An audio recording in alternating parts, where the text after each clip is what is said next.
Wellington, New Zealand's jet fuel shortage forced dozens of flights to be cancelled on Tuesday, with concerns the fuel crisis may not be solved before Saturday's national election.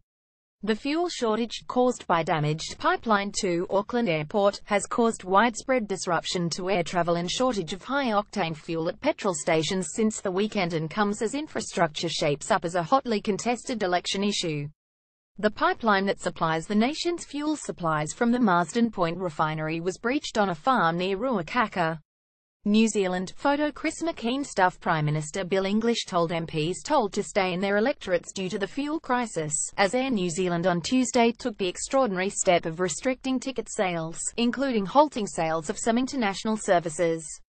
New Zealand's military, which cancelled an exercise with Singapore to save fuel, was trucking fuel supplies around the country in an attempt to ease the shortage, and government officials have been asked to avoid non-essential air travel.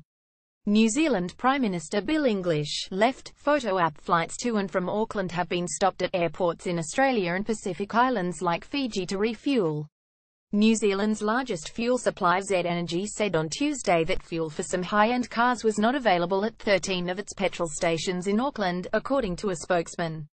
While air travel will continue to be affected until the pipeline is fully operational, the fuel industry has advised government that impacts on petrol and diesel supply for motorists are minimal, said Judith Collins, New Zealand's Minister of Energy and Resources.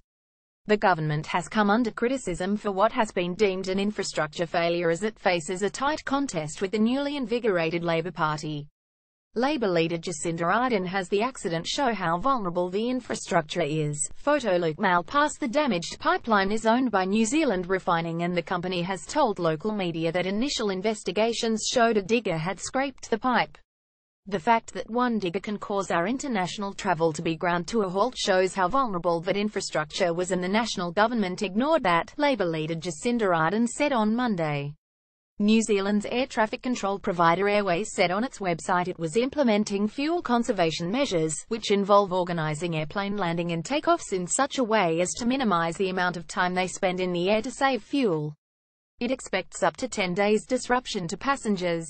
The New Zealand refining spokesman said the pipeline was closed for repairs and was expected to return to 70% capacity by September 24 to 26. Reuters. Stuff.co.nz